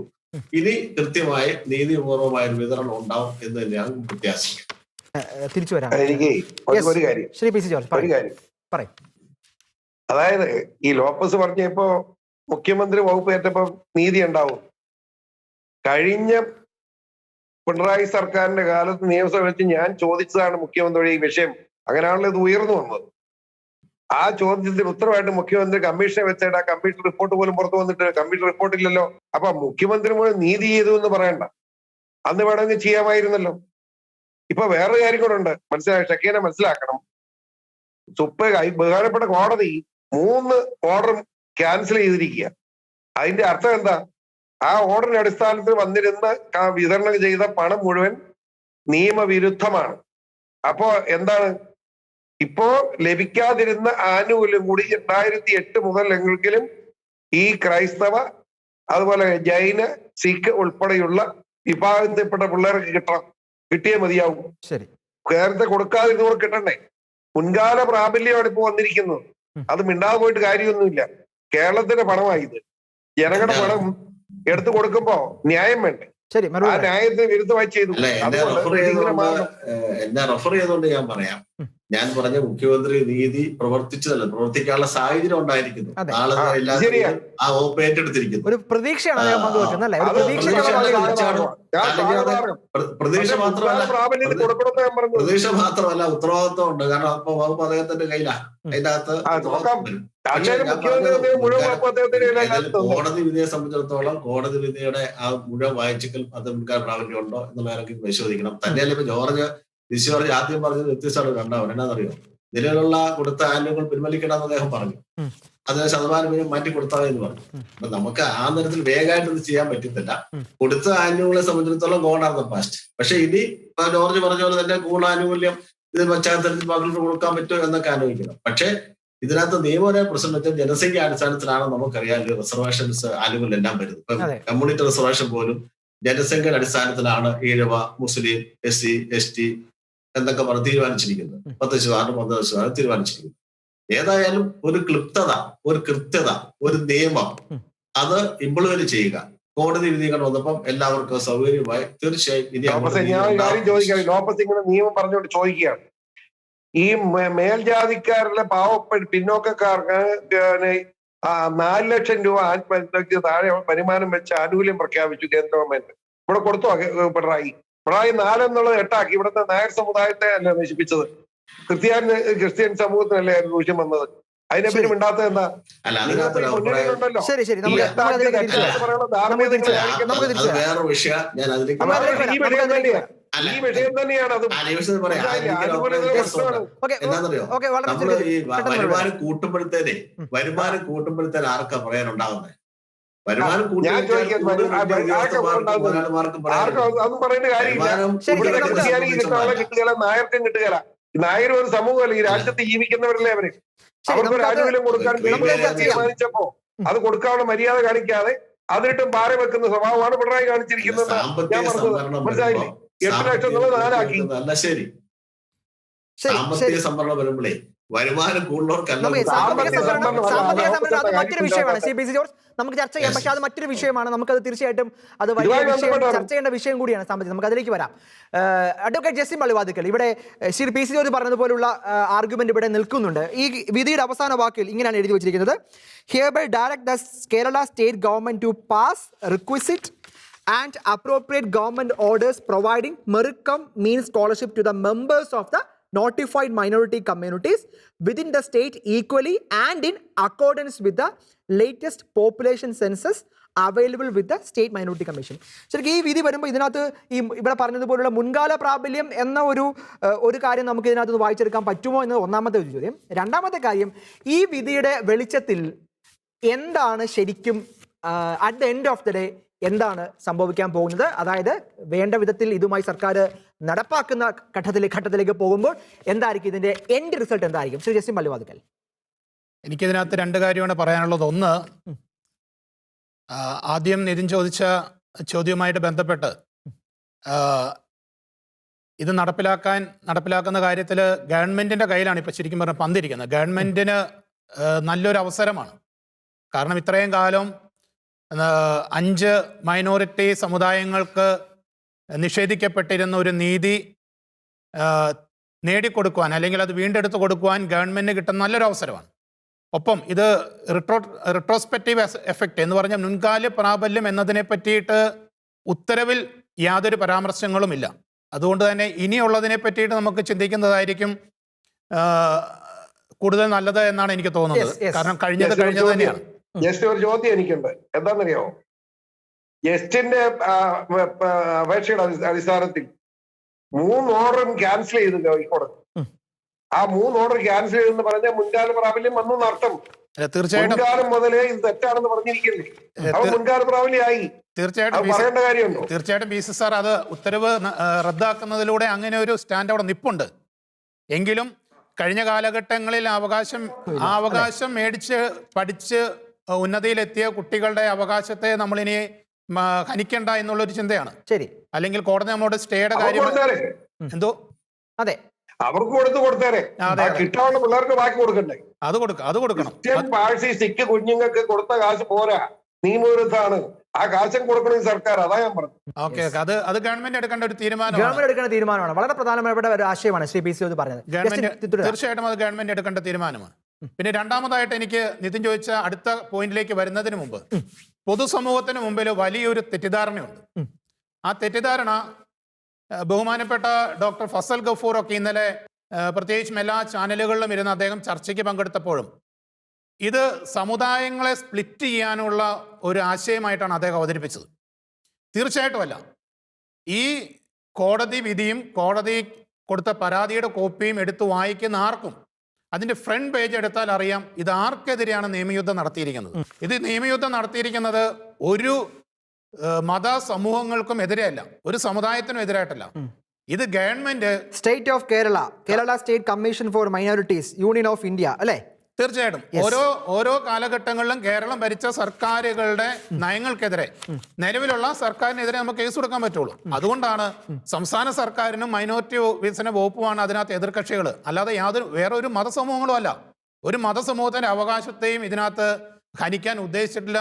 അത് കാർന്നെടുക്കാനും നമ്മൾ ആഗ്രഹിച്ചിട്ടില്ല. പക്ഷേ നിലവിൽ നടന്നുകൊണ്ടിരിക്കുന്ന ഒരു അനീതിയെ നിർത്തലാക്കണം, അത് സമൂഹത്തിന് മുമ്പിൽ അവതരിപ്പിക്കണം, സമൂഹത്തിന് നീതി നേടിക്കൊടുക്കണം എന്നുള്ളൊരു ആഗ്രഹം കൊണ്ട് മാത്രമാണ് നമ്മൾ ഈ ഒരു പരാതിയായിട്ട് മുന്നോട്ട് പോയത്. ഒരു മതസമൂഹത്തിനെയും ഇതിലൂടെ നമ്മൾ താറടിക്കാനോ അതൊരു വളരെ വളരെ പ്രസക്തമായിട്ടുള്ള ഒരു കാര്യമാണ് അങ്ങ് പറഞ്ഞത്. അങ്ങനെ തെറ്റിദ്ധാരണ സമൂഹത്തിൽ നിലവിലുണ്ട്. മാത്രമല്ല ആ ഒരു തെറ്റിദ്ധാരണ ഉണ്ടെന്ന് കൂടി പരത്താനും താല്പര്യമുള്ള കുറെ ആളുകൾ സമൂഹത്തിൽ ഉണ്ട്. അതുകൊണ്ട് തന്നെ ആ ഒരു പറഞ്ഞ കാര്യങ്ങൾ വളരെ ശ്രദ്ധയോടെ തന്നെ എനിക്കൊന്ന് കേരളം കേൾക്കേണ്ട ഒരു കാര്യം കൂടിയാണ്. തുടരാം. തീർച്ചയായിട്ടും അത് ഇന്നലത്തെ ചാനലുകളിൽ മാത്രം ഇരുന്ന് ചർച്ച ചെയ്യുമ്പോൾ ഇന്നൊക്കെ കൂടുതൽ ചർച്ചകൾ വരും. അപ്പൊ നമുക്കത് കൂടുതൽ കാണാം. അങ്ങനെ ഒരു ആശയം, ഒരു ദുരുപദേശം സമൂഹത്തിന് മുമ്പിലേക്ക് ഇട്ടുകൊടുക്കാൻ ബോധപൂർവം ഒരു ഭാഗത്തു നിന്ന് ശ്രമം നടക്കുന്നത് കൊണ്ടാണ് ഞാനിത് ഇടയ്ക്കൊന്ന് കയറി പറഞ്ഞത്. ഇനി അവസാനമായി നിതിൻ ചോദിച്ച രണ്ടാമത്തെ ചോദ്യം, ഇത് ഏത് തലത്തിലേക്ക് വരും? ഇത് ഗവൺമെന്റിന്റെ തീർച്ചയായിട്ടും ഇത് ഗവൺമെന്റിന്റെ കയ്യിലാണ് ഇപ്പോൾ പന്തിരിക്കുന്നത്. ബഹുമാനപ്പെട്ട നീതിപീഠം ഏത് അനീതിയുടെ മേഖലയിലും ഏത് വ്യക്തിക്കും ഒരു സാധാരണ പൗരനും കോടതിയെ സമീപിച്ചാൽ നീതി കിട്ടുമെന്ന് നമ്മുടെ സമൂഹത്തിന്, കേരളത്തിലെ 61 ലക്ഷത്തോളം വരുന്ന ക്രൈസ്തവ സമൂഹത്തിന് പ്രത്യേകിച്ചും ബോധ്യപ്പെടുത്തി തന്നിരിക്കുക. ഒപ്പം ഈ ക്രൈസ്തവ സമൂഹത്തിന്റെ നാളുകളായിട്ടുള്ള നിലവിളി, കഴിഞ്ഞ 5-10 വർഷത്തോളമായിട്ട് നീണ്ടു നിൽക്കുന്ന നിലവിളിക്ക് ഉത്തരം എന്ന രീതിയിൽ ബഹുമാനപ്പെട്ട പിണറായി വിജയൻ മുഖ്യമന്ത്രി ന്യൂനപക്ഷ വകുപ്പ് ഏറ്റെടുത്ത് ഇപ്രാവശ്യം നീതിപൂർവമായ ഒരു നീതി നിർവഹണത്തിന് വേണ്ടി അദ്ദേഹം ശ്രമിക്കുന്നുണ്ടെന്ന ഒരു സൂചന തന്നിട്ടുണ്ട്. ആ സൂചനയുടെയും കൂടെ അടിസ്ഥാനത്തിൽ നമ്മൾ ചിന്തിക്കുകയാണെങ്കിൽ ഈ കോടതി വിധി നടപ്പിലാക്കുന്നതിൽ സംസ്ഥാന സർക്കാർ തീർച്ചയായിട്ടും നീതി നിഷേധിക്കപ്പെട്ടുകൊണ്ടിരുന്ന ഒരു സമൂഹത്തിന്റെ കൂടെ 5 മൈനോറിറ്റി സമൂഹങ്ങളുടെ കൂടെ നിൽക്കുമെന്ന പൂർണ്ണ വിശ്വാസമാണ് നമുക്കുള്ളത്. സർക്കാർ അതിനുവേണ്ടുന്ന എല്ലാ ക്രമീകരണങ്ങളും ചെയ്യുമെന്ന് തന്നെയാണ് നമ്മൾ വിശ്വസിക്കുന്നത്. തീർച്ചയായും തിരിച്ചു വരാം. ശ്രീ പി സി ജോർജ്, ഇന്ന് നമ്മൾ ഈ ചർച്ചയായിട്ട് ബന്ധപ്പെട്ട് നിൽക്കുമ്പോഴൊക്കെ എപ്പോഴും കേൾക്കുന്ന പേരാണ് ശ്രീ പാലോളി മുഹമ്മദ് കുട്ടിയുടെ പേര്. അദ്ദേഹമാണല്ലോ കേരളത്തിൽ പഠനങ്ങളുമൊക്കെ ആയിട്ട് ബന്ധപ്പെട്ട് അദ്ദേഹത്തിന്റെ പേര് നമ്മൾ എല്ലാ തവണയും പരാമർശിക്കുന്നത് കൂടിയാണ്. അദ്ദേഹം ഇന്ന് രാവിലെ ഈ വിധിയെ സ്വാഗതം ചെയ്തിട്ടുണ്ട്. അന്ന് അദ്ദേഹം ഇടതുപക്ഷത്തിന്റെ നിലപാട് ഈ വിധിക്കൊപ്പമാണ് എന്ന ഒരു നിലപാട് കൂടിയാണ് അദ്ദേഹം വെക്കുന്നത്. അദ്ദേഹത്തിന്റെ നിലപാട് ഇന്നലെ വ്യത്യസ്തമായിരുന്നു. എന്നിരുന്നാൽ ഇന്ന് അദ്ദേഹം ഈ വിഷയത്തിൽ കോടതി വിധിയെ സ്വാഗതം ചെയ്ത ഒരു നിലപാടാണ്. ശ്രീ പാലോളി മുഹമ്മദ് കുട്ടി അങ്ങനെ നിലപാടെടുക്കുമ്പോൾ ഇടതുപക്ഷത്തിന് മൊത്തം പിണറായി വിജയൻ ഉൾപ്പെടെയുള്ള ആളുകൾക്കും ഇതേ വിഷയത്തിൽ ഇങ്ങനെ ഒരു പോസിറ്റീവായ ഒരു മുന്നോട്ടുള്ള യാത്ര, അല്ലെങ്കിൽ അതുമായി മുന്നോട്ടുള്ള ഈ അവകാശ ലംഘനം അംഗീകരിച്ചുകൊണ്ടുള്ള അതിന്റെ നീതി നിർവഹണവുമായിട്ടുള്ള മുമ്പോട്ടുള്ള യാത്ര അത് ഇടതുപക്ഷം തുടരും എന്ന് നമുക്ക് കരുതാൻ സാധിക്കുമോ? പി സി ജോർജിന് ആ പ്രതീക്ഷയുണ്ടോ? Shri P C George. അതായത് പാലോളി മുഹമ്മദ് എന്ന സ്വാത്വികനായ ഒരു മനുഷ്യനാണ്. അദ്ദേഹം മന്ത്രിയായിരുന്നു. ഞാൻ അദ്ദേഹത്തിനോട് സഭയിലുണ്ടല്ലോ. അതെ. അന്ന് പാലോളി കമ്മിറ്റി വരുമ്പോ അദ്ദേഹം പാലോളി കമ്മിറ്റിയിൽ റിപ്പോർട്ട് സമർപ്പിച്ചതിന്റെ അടിസ്ഥാനത്തിൽ അങ്ങനെ വിധി പറഞ്ഞു. അങ്ങനെ റിപ്പോർട്ട് അങ്ങനെ വെച്ചു. പക്ഷേ കാലം കഴിഞ്ഞപ്പോൾ അദ്ദേഹത്തിന് മനസ്സിലായി അദ്ദേഹത്തിന്റെ റിപ്പോർട്ട് തെറ്റാണ്. ആ റിപ്പോർട്ടിന്റെ അടിസ്ഥാനത്തിൽ ഇങ്ങനെ വന്നുപോയത് പാപമായി പോയി എന്ന് അദ്ദേഹത്തിന് തോന്നി. അതുകൊണ്ടാണ് ഇപ്പൊ അദ്ദേഹം തിരുത്തണം എന്ന് പറഞ്ഞത്. നമ്മൾ മനസ്സിലാക്കേണ്ട കാര്യം, ഈ പാലോളി കമ്മിറ്റി റിപ്പോർട്ട് ക്യാബിനറ്റിൽ വന്നപ്പോ ക്യാബിനറ്റിൽ ക്രിസ്ത്യാനിയുടെ പ്രതിനിധി ഇരിപ്പില്ലായിരുന്നു. ബഹുമാനപ്പെട്ട കെ എം മാണിയും പി ജെ ജോസഫും ക്യാബിനറ്റിൽ ഇരിക്കുമ്പോഴാണല്ലോ ഇത് വരുന്ന പാസ്സാക്കുന്നത്. അത് അവിടെ ഇരിക്കുന്ന ഹൈന്ദവരായിട്ടുള്ളവരോ മുസ്ലിങ്ങളായിട്ടുള്ളവരോ ആയിട്ടുള്ള മന്ത്രിമാരെക്കാൾ കൂടുതൽ ക്രിസ്ത്യാനിയുടെ ബുദ്ധിമുട്ടുകൾ അറിയാവുന്ന ആളല്ലേ ഇവർ രണ്ടും. ഇവരുടെ സ്വന്തം കാര്യമല്ലാതെ ക്രിസ്ത്യാനിയുടെ കാര്യം ചിന്തിച്ചില്ല എന്നുള്ള അതിനർത്ഥം. ഒന്ന് ആലോചിച്ച് എന്തൊരു മോശമായിപ്പോയി. ശ്രീ ജോസഫും മാണി അതിന് ഉത്തരവാദികളാണെന്ന് പറയാതിരിക്കാൻ പറ്റുമോ? ന്യായമായിട്ട് അവർ ഏൽക്കേണ്ടതല്ലായിരുന്നു. ന്യായമായിട്ട് അവർ അത് ചെയ്തില്ല. ആ തെറ്റാണ് നമ്മൾ അനുഭവിക്കേണ്ടി വന്നത്. ഇപ്പൊ പാലോളി തന്നെ അത് കുറ്റം പറഞ്ഞ് സമ്മതിച്ചല്ലോ.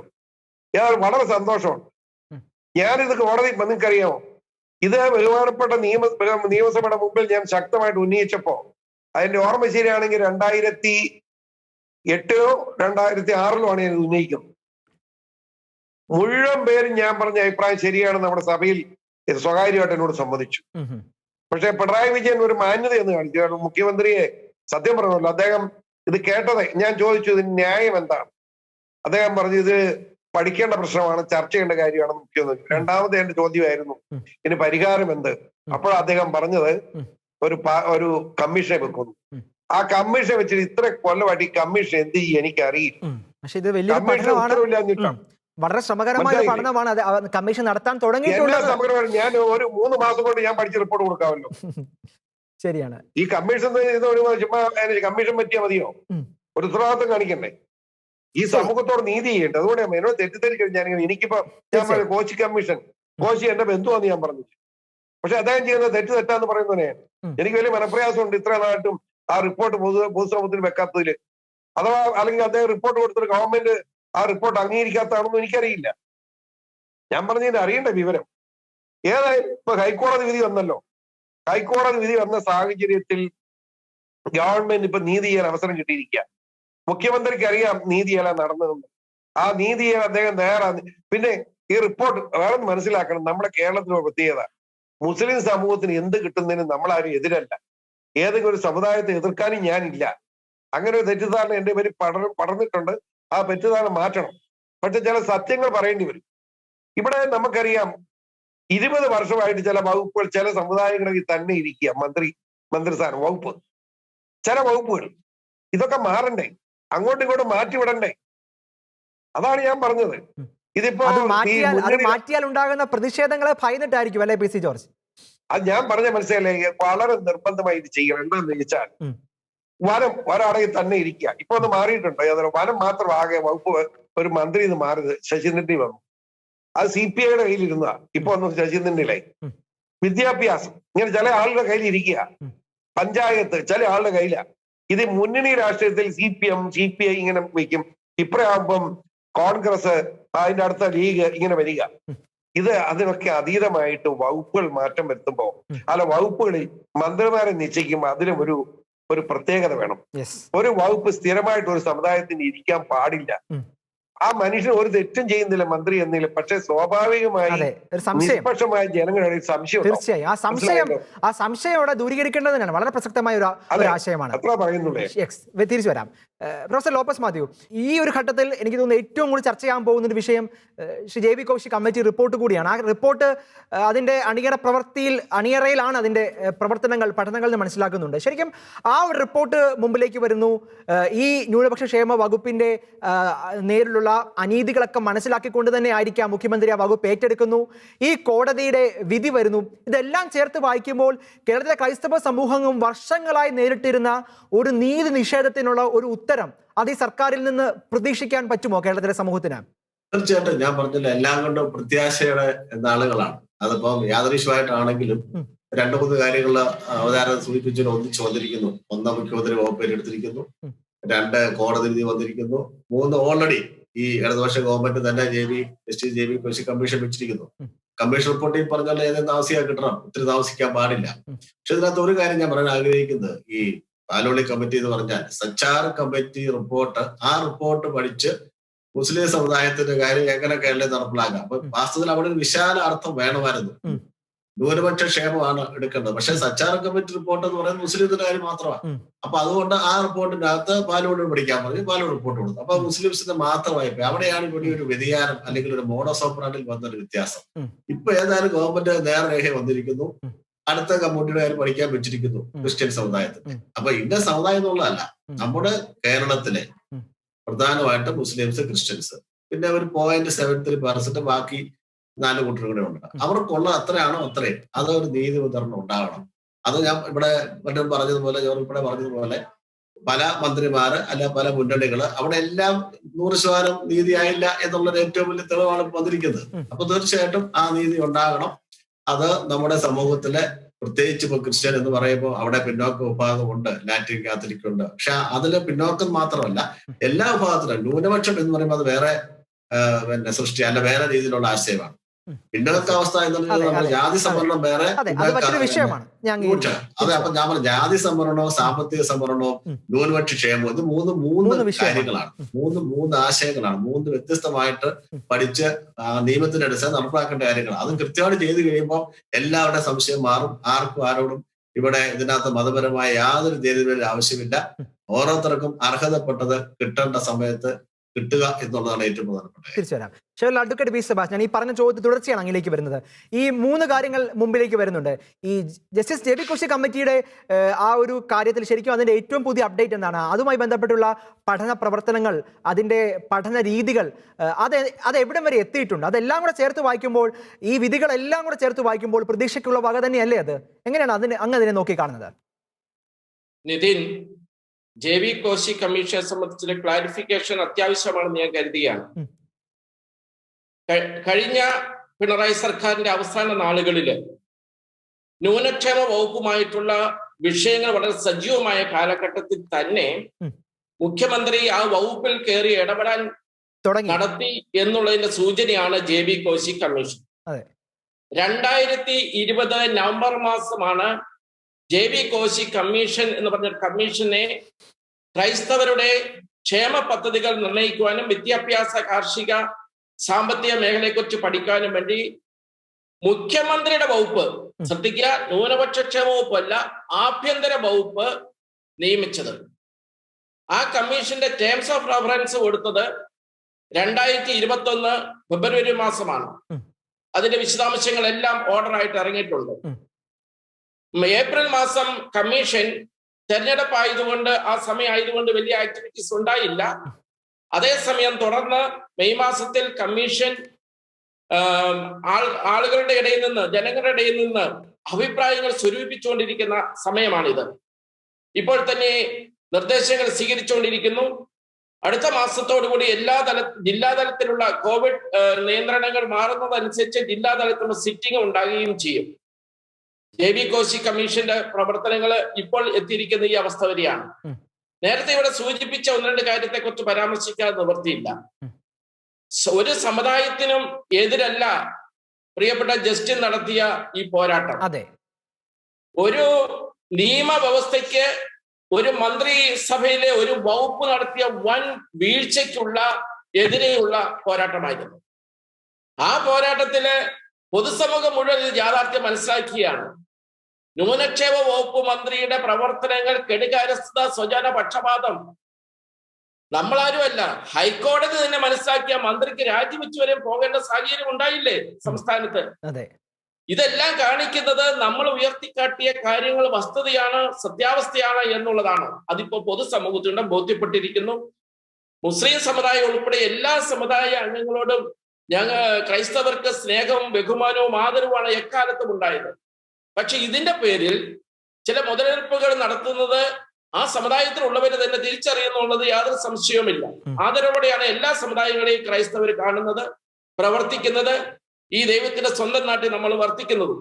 ഇനി അടുത്ത പ്രധാനപ്പെട്ട ഒരു കാര്യം സൂചിപ്പിക്കാനുള്ളത്, ക്ഷേമ പദ്ധതികൾ, അതും ന്യൂനപക്ഷവുമായി ബന്ധപ്പെട്ട ക്ഷേമ പദ്ധതികൾ, അത് നിർണയിക്കുന്നത് പിന്നോക്കാവസ്ഥ നോക്കിയല്ല, പിന്നാക്കാവസ്ഥ മാത്രം നോക്കിയല്ല, പല ഘടകങ്ങളും അതിനകത്ത് കാണേണ്ടതുണ്ട്.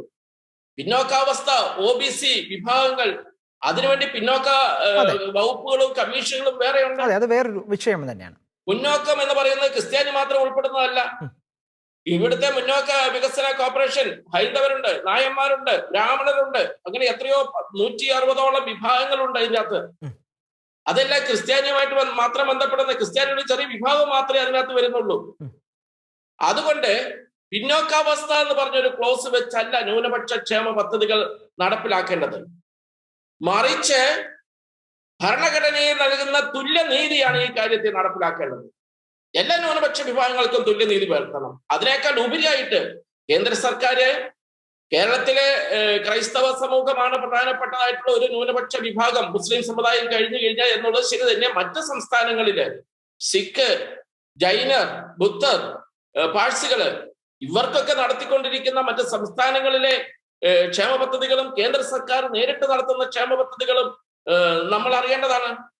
പാഴ്സി സമൂഹത്തിന് വേണ്ടി ക്ഷേമ പദ്ധതികൾ അവർക്ക് വേണ്ടി മാത്രമായിട്ടുള്ളത് ജിയോ പാഴ്സി ആയിട്ട് കേന്ദ്ര സർക്കാർ നേരിട്ട് നടത്തുന്നുണ്ട്. അവര് സാമ്പത്തികമായി പിന്നോക്കാവസ്ഥ ഉള്ളത് കൊണ്ടല്ല. ഒരു കാര്യത്തിൽ വളരെ അടിയന്തരമായ വ്യക്തത എനിക്ക് വേണ്ടി വരും. ശ്രീ പി സി ആദ്യഘട്ടത്തിൽ പറഞ്ഞതുപോലെ ഈ വിധി ശരിക്കും ഈ സ്കോളർഷിപ്പുമായി ബന്ധപ്പെട്ട് മാത്രമല്ല, ശരിക്കും മറ്റു വിഷയങ്ങളിലും ഉള്ള ഈ ഇത്തരത്തിലുള്ള ചില ഇടപെടലുകൾ കൂടി ആവശ്യമാണെന്നുള്ളൊരു അദ്ദേഹത്തിന്റെ നിരീക്ഷണത്തെ അങ്ങനെയാണ് നോക്കിക്കാണുന്നത്. നിതിൻ, ഈ കോടതി വിധിയും ഈ സ്കോളർഷിപ്പ് പ്രശ്നമൊക്കെ ഒരു തുടക്കം മാത്രമാണ്. 80-20 എന്ന് പറയുന്നത് വലിയ ഒരു സംഭവത്തിന്റെ ഒരു തുടക്കം എന്ന് മാത്രം കരുതിച്ചാൽ മതി. ഇത് ടോട്ടൽ സമ്പൂർണമായ പൊളിച്ചെഴുത്ത് ഈ മേഖലയിൽ ഇനി വരും. ശ്രീ പി സി ജോർജ്, ആ ഉത്തരം കേട്ടല്ലോ. ധാരാളം വിഷയങ്ങൾ ഇനിയും മുമ്പിലേക്ക് വരുന്നുണ്ട്. അങ്ങയുടെ ചോദ്യം പ്രസക്തം തന്നെയായിരുന്നു. ഞാൻ പറഞ്ഞ വേറെ പ്രധാനപ്പെട്ട കാര്യം, നമ്മളിപ്പോ കേരളത്തിലെ ന്യൂനപക്ഷമായിട്ട് കണക്കാക്കുന്ന ആരൊക്കെയാണ്? മുസ്ലിം, ക്രിസ്ത്യൻ, സിഖ്, പാഴ്സി, അതുപോലെ ജൈനം, ബുദ്ധമതം. ഇത്രയും മതങ്ങളാണ് ന്യൂനപക്ഷമായിട്ട് കണക്കാക്കുന്നത്. ഇപ്പൊ കേരളത്തിൽ ആകെപ്പാടെ 19% ഉള്ളത്. ആലോചിക്കണം, നേരത്തെ 25% ഉള്ള ക്രിസ്ത്യാനി ഇന്ന് 19 ആയി. മറ്റു മതങ്ങളൊന്നും ഞാൻ പറയുന്നില്ല, വർദ്ധിക്കുന്നതിന് അവിടെ സ്വാതന്ത്ര്യം, ഞാൻ അതിലൊന്നും ഇടപെടുന്നില്ല. പക്ഷെ അങ്ങനെ കുറഞ്ഞുകൊണ്ടിരിക്കുന്ന ഒരു സമൂഹത്തിന് കൂടുതൽ ആനുകൂല്യങ്ങൾ കൊടുത്ത് അവരെ സംരക്ഷിക്കാനുള്ള ചുമതല ഭരണാധികാരികൾക്കുണ്ട് എന്നാണ് എന്റെ അഭിപ്രായം. ആ കാര്യത്തിൽ നമ്മുടെ കേരളം പോലും വളരെ പിന്നോക്കമാണ്. എന്തുകൊണ്ട്? നമ്മൾ സംഘടിക്കുന്നില്ല. ക്രൈസ്തവന് സംഘടനയില്ല. സംഘടിച്ചാലേ അവൻ അങ്ങോട്ടും ഇങ്ങോട്ടും തമ്മിത്തല്ലുകയല്ല, ഒന്നും ചെയ്യാൻ. ഞാനൊരു ഉദാഹരണം പറയാം, തെറ്റിദ്ധരിക്കണം. ഇപ്പോ മറ്റൊരു പ്രദേശത്ത് വലിയ സംഘർഷം കേന്ദ്ര ഗവൺമെന്റ് ചില നിയമങ്ങളും അഡ്മിനിസ്ട്രേറ്റീവ് കൊണ്ടുവന്നതിന്റെ പേര് വലിയ തർക്കം നടക്കുക. ഇവിടെ എല്ലാ രാഷ്ട്രീയ കക്ഷികളും ആ സമരത്തിന് കൂട്ടുനിന്നുകൊണ്ട് കേന്ദ്ര ഗവൺമെന്റിനെതിരെ ശക്തമായി വാദിക്കുക. എന്നാ കാരണം? ആ പ്രദേശത്തുള്ള ജനങ്ങൾ മുഴുവൻ മുസ്ലിങ്ങളാണ്. അതാണ്. അത് മാത്രമേ ഉള്ളൂ. അവിടെ ക്രിസ്ത്യാനിയായ ആരെയും കിട്ടുക. കേട്ടോ ഷക്കീന, അവിടെ ക്രിസ്ത്യാനികളായിരുന്ന ദ്വീപിലെങ്കില് ഈ സമരം പോലെ ഇവിടെ നടക്കുമോ? എന്ന് നടക്കാനാ. എന്നാ കാര്യം? ഇവിടെ മുസ്ലിം ആയതുകൊണ്ട് കേരളത്തിൽ ഇത്ര മുസ്ലിങ്ങളുടെ പിന്തുണ വേണം. അങ്ങോട്ട് ഇടതുപക്ഷത്തിനും വേണം, UDF-നും വേണം, LDF-നും വേണം. അതുകൊണ്ടാ ഇവിടെ ക്രിസ്ത്യാനി അങ്ങോട്ടും ഇങ്ങോട്ടും തട്ടിയിട്ട് കാര്യമില്ലെന്നറിയാം. അതായത് കേരളത്തിലെ രാഷ്ട്രീയക്കാരൊക്കെ ഒരു നിലപാടെടുക്കുന്നത് എത്ര പേര് വോട്ട് ചെയ്യും എന്നതിന്റെ ഒരു വോട്ട് ബാങ്കിന്റെ രാഷ്ട്രീയമാണല്ലേ ഇവിടെ. എന്താണെന്ന് ഞാൻ പറഞ്ഞു, അതാണ് എന്റെ പരാതി. ശരി, അതിൽ നമ്മൾ കണ്ടോണ്ടിരിക്കുന്നത്. അതുകൊണ്ട് ഞാൻ പറഞ്ഞു, ഈ ക്രിസ്ത്യാനി എന്ന് പറയുന്നവൻ ഇച്ചിരി ബോധം ഉണ്ടാകണം. അവനൊരു സംഘടന ഉണ്ടായാൽ ആ സംഘടനയുടെ അടിസ്ഥാനത്തിൽ വോട്ട് ചെയ്യാനുള്ള തന്റെ ഇടം കാണിക്കണം. ഇവിടെ എനിക്ക് പറ്റിയ അനുഭവം ഞങ്ങൾ പറയാം, അപ്പൊ നിങ്ങൾ ശരി വരും. ഞാൻ ഇവിടെ ഈ മുസ്ലിം വിരുദ്ധത ഞാൻ പറഞ്ഞില്ല, മുസ്ലിംക്ക് കൊടുക്കണം. ക്രിസ്ത്യാനിക്കും പാഴ്സിക്കും സിഖുകാരനും അതുപോലെ തന്നെ ഉള്ളവർക്കും ഇതുപോലെ തുല്യമായി തുക കൂട്ടിക്കൊടുക്കണമെന്ന് പറഞ്ഞുള്ളൂ. ഭയങ്കര പ്രശ്നമായി. ഈ എന്റെ നിയമനത്തെ മുസ്ലിങ്ങളുടെ ഇടയ്ക്ക് ഭയങ്കര തർക്കമായി. എന്ന് മാത്രമല്ല ലവ് ജിഹാദ് ഉണ്ടെന്ന് ഞാൻ പറഞ്ഞു. ഇവിടെ പല പെണ്ണുങ്ങളെ കൊണ്ടുപോയി കേസുണ്ട്. അതുകൊണ്ടാണ് ഞാൻ പറഞ്ഞത്. എന്ത് വേണ്ടി മുസ്ലിം മുഴുവൻ എതിരായി എന്ന് മാത്രമല്ല, ഇലക്ഷനില് ലവ് ജിഹാദിന് പെണ്ണുങ്ങൾ നഷ്ടപ്പെട്ട തന്തയും തല പോലും എനിക്കെതിരായി. ന്യൂനപക്ഷമാണെന്നും പറഞ്ഞു പോരെ. അതുകൊണ്ട് വിവരമാ ക്രിസ്ത്യാനിക്കുള്ളത്. പിന്നെ നമുക്ക് എന്ത് ചെയ്യാൻ പറ്റും? ഒരു ഉദാഹരണം പറഞ്ഞതാ എന്റെ അനുഭവം. അതാണ് ഇവിടെ ഒരാളും ധൈര്യമായി മിണ്ടുകയല്ല. മിണ്ടിയാൽ എന്റെ അനുഭവം എല്ലാവർക്കും ഉണ്ടാവും. ഞാൻ പിന്നെ ഇതൊക്കെ നേരിടാൻ തന്നാലുള്ളവനും സന്തോഷമുള്ളവനും ആയതുകൊണ്ട് ഞാൻ മുന്നോട്ട് പോകുന്നത്. വേറെ സാധാരണക്കാർ ഇട്ടേച്ച് പോകും. ക്രിസ്ത്യാനായിട്ടുള്ളവൻ ചെയ്യുന്ന ഇട്ടേച്ച് പോവുക. ഞാൻ പറഞ്ഞില്ല, ഈ പാലോളി കമ്മിറ്റി റിപ്പോർട്ട് അംഗീകരിച്ചപ്പോ ബഹുമാനപ്പെട്ട കെ എം മാണി ബഹുമാനപ്പെട്ട പി ജോസഫ് ഉണ്ട്. എന്താ മിണ്ടാതിരുന്നേ? അവർ മിണ്ടി അവരെന്തിനാ പേരുദോഷം മേടിക്കുന്നേ, പിണക്കം മേടിക്കുന്നേ? ഇതാണ് നില. അത് മനസ്സിലാക്കിയാൽ കൊള്ളാം. അതേ പറയുന്നു. ഞാൻ ഒരു കാര്യം ഒരു തിരുത്തിന് വേണ്ടി പറയാണ്. ഏതാണ്ട് ഈ വിഷയത്തില് എല്ലാ സമൂഹം ഇതിന് സ്വീകരിക്കുന്ന ഒരു സംശയം വേണ്ട. പിന്നെ നീതി നിർവഹണം നടക്കുമ്പോൾ ഏതെങ്കിലും കാലത്ത് വിഷയം ഉണ്ടായാൽ അത് തിരുത്തുകയാണ് ഏറ്റവും വലിയ കാര്യം. ഈ ഗവൺമെന്റ് അത് തിരുത്താൻ തയ്യാറാവും, അല്ല തിരുത്താനുള്ള നടപടി തുടങ്ങിയിരിക്കുന്നു. ഞാൻ ഒരു കാര്യം കണ്ട വിഷയോടെ പറയുമ്പോൾ മാനസാറിന്റെ കാര്യമൊക്കെ സുഖം, അത് മരിച്ചുപോയ ആളുകളെ ഞാൻ പറയാം. ഞാൻ ആ വിഷയം പറഞ്ഞിരുന്നു. വിഷയം എന്താണെന്ന് ചോദിച്ചാൽ അന്ന് സച്ചാർ കമ്മിറ്റി റിപ്പോർട്ട് അത് മുസ്ലിം പിന്നാക്കാസ് പഠിക്കാനുള്ള കമ്മിറ്റിയാണ്. ആ കമ്മിറ്റി റിപ്പോർട്ട് പഠിക്കാൻ വേണ്ടി പാലോളി കമ്മിറ്റി വെച്ചു. അപ്പൊ അത് മുസ്ലിംസിന് മാത്രം റിസ്കോട്ട് പഠനം. അതുകൊണ്ടാണ് ആ വിഷയത്തിൽ മറ്റ് സമുദായത്തിൽ കാര്യം പറയാത്തത്. അപ്പൊ നമ്മൾ തന്നെ പറ്റി തെറ്റിദ്ധരിപ്പിക്കരുത്. അത് പറയാൻ വേണ്ടി ഞാൻ പറഞ്ഞു. ഏറ്റവും അവസാനത്തേക്ക് നമ്മൾ കടക്കുകയാണ്.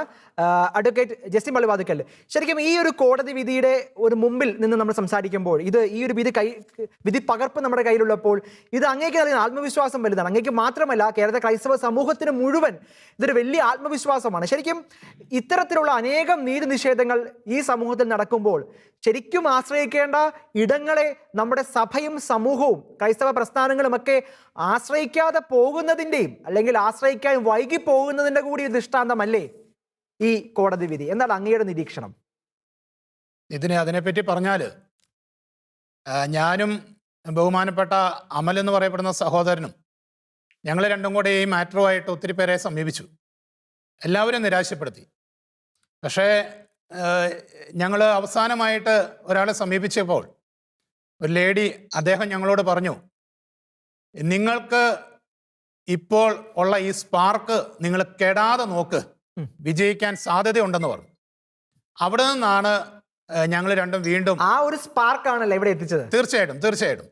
അപ്പോൾ ഒരു അമൽ എന്ന് പറയപ്പെടുന്ന ഒരു ചെറുപ്പക്കാരൻ്റെ 5-6 വർഷത്തെ അല്ലെങ്കിൽ 8-10 വർഷത്തെ കഠിനാധ്വാനത്തിൽ നിന്നുണ്ടായ ആ ഒരു സ്പാർക്ക്, അത് നമ്മൾ ഏറ്റുപിടിച്ചു കഴിഞ്ഞപ്പോൾ ഒരു സമൂഹം ഇതിൻ്റെ പുറകിൽ അധ്വാനിച്ച വലിയൊരു വിഭാഗമുണ്ട്. പ്രാർത്ഥനയിലൂടെ അതുപോലെ മറ്റു കാര്യങ്ങളെല്ലാം നമ്മളെ സപ്പോർട്ട് ചെയ്തവർ ഒക്കെ ആയിട്ട് ഒരു വലിയ വിഭാഗമുണ്ട്. ആ വിഭാഗമെല്ലാം ഇത് കാണുന്നുണ്ട്. അപ്പം ആ ഒരു വിഭാഗം ഒന്നിച്ചു കൂടി കഴിഞ്ഞപ്പോൾ, ഒത്തൊരുമയോടെ നീങ്ങിക്കഴിഞ്ഞപ്പോൾ ഇങ്ങനെ ഒരു വിജയം നമുക്ക് നേടാൻ പറ്റിയെങ്കിൽ, പ്രത്യേകിച്ച് എനിക്ക് ഏറ്റവും സന്തോഷം തോന്നുന്നത്, ഞാൻ ഈ സോഷ്യൽ മീഡിയയിലൊന്നും വലിയ ആക്റ്റീവായിട്ടുള്ള ആളല്ല. കാരണം ഞാൻ ഒത്തിരി യാത്ര ചെയ്യുന്ന ആളാണ്. അപ്പോൾ എനിക്ക് അതിനൊന്നും സമയമില്ല. അപ്പോൾ ഇന്നലെ ഈ വിധി വന്നതിന് ശേഷം എൻ്റെ ഫോണ് ഹാങ്ങാണ്. കാരണം എനിക്ക് ഒരു 100-ലധികം വാട്സപ്പ് ഗ്രൂപ്പുകളുണ്ട്. അപ്പോൾ ഈ ഗ്രൂപ്പുകളിൽ നിന്നെല്ലാം ഇങ്ങനെ മെസ്സേജ് വരികയാണ്. ചില ഗ്രൂപ്പിലൊക്കെ 1000 മെസ്സേജ്, 1500 മെസ്സേജുകൾ ഇങ്ങനെ നിറയോ, കോളുകൾ വന്നുകൊണ്ടേയിരിക്കുന്നു. ഒന്നും നമ്മളുമായിട്ട് യാതൊരു ബന്ധമില്ലാത്തവർ പലരും അറിഞ്ഞും കേട്ടും വിളിക്കുന്നത് മുഴുവൻ നമ്മൾ പേര് ചോദിച്ച് അവരെന്ത് ചെയ്യുന്നു ചോദിക്കുമ്പോൾ 90% യുവാക്കളാണ്, യുവജന. അപ്പൊ ഞാൻ കാണുന്നത് കേരള ക്രൈസ്തവ സമൂഹത്തിലെ ലക്ഷക്കണക്കിന് യുവജനങ്ങളുടെ ഹൃദയത്തിന്റെ ഉള്ളിൽ കടന്നിരുന്ന ഒരു വേദന, ആ വേദനയ്ക്ക് ഒരു ഉത്തരം കിട്ടിയപ്പോൾ അതങ്ങ് പൊട്ടിച്ചിതറി. ആ ഒരു ചിതറിലാണ് ഇന്നലെ സോഷ്യൽ മീഡിയയിലൂടെ കേരള സമൂഹം കണ്ടത് എന്നതാണ് ഞാൻ കാണുന്നത്. അതിൻ്റെ പ്രതിഫലനമാണ് നമ്മൾ ചാനലുകളിലൂടെ കണ്ട ചർച്ചകൾ. കാരണം ചർച്ച ചെയ്യപ്പെടാൻ പറ്റാതെ പോയി. ചാനലുകൾക്ക് ഈ വിഷയം എടുത്തിട്ട് റിപ്പോർട്ട് ചെയ്യാൻ പറ്റാത്ത രീതിയിൽ സോഷ്യൽ മീഡിയയിൽ ക്രൈസ്തവ യുവജനങ്ങൾ അങ്ങ് പൊട്ടി ചെതറി എന്നാണ്, പോലെ പൊട്ടി ചെതറി എന്ന് ഞാൻ കാണുന്നു. വൈകുന്നേരം പോലും ഈ വാർത്ത അറിഞ്ഞിട്ടുണ്ടായിരുന്നില്ല, അറിഞ്ഞ ഭാവം കാണിച്ചില്ല.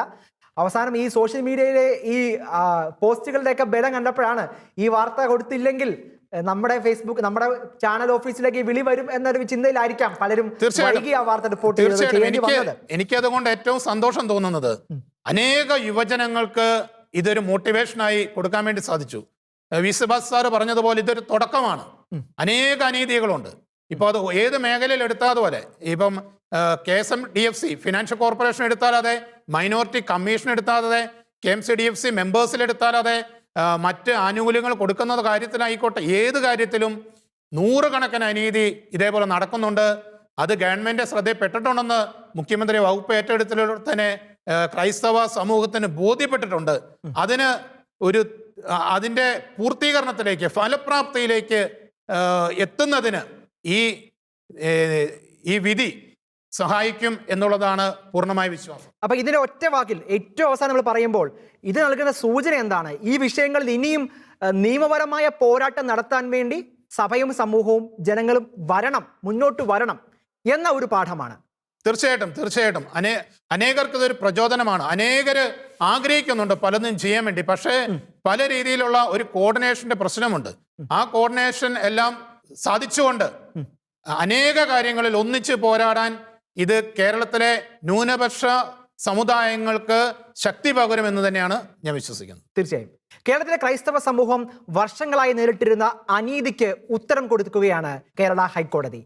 ഇത് കേരളത്തിലെ ക്രൈസ്തവ സമൂഹത്തിന് മാത്രമല്ല, പൊതുസമൂഹത്തിന് നൽകുന്ന പ്രതീക്ഷ നിസ്സാരമല്ല. ഏത് അനീതിക്കെതിരെയും നമുക്ക് ധൈര്യമായി നേരിടാൻ പറ്റുന്ന, നമുക്ക് ചോദ്യം ചെയ്യാൻ പറ്റുന്ന, നമുക്ക് നീതി നടപ്പാക്കാൻ പറ്റുന്ന ഒരിടം അത് ഹൈക്കോടതി തന്നെയാണ്. ഈ നീതി കൃത്യമായി നടപ്പാക്കാൻ കേരള സർക്കാരിന് സാധിക്കട്ടെ.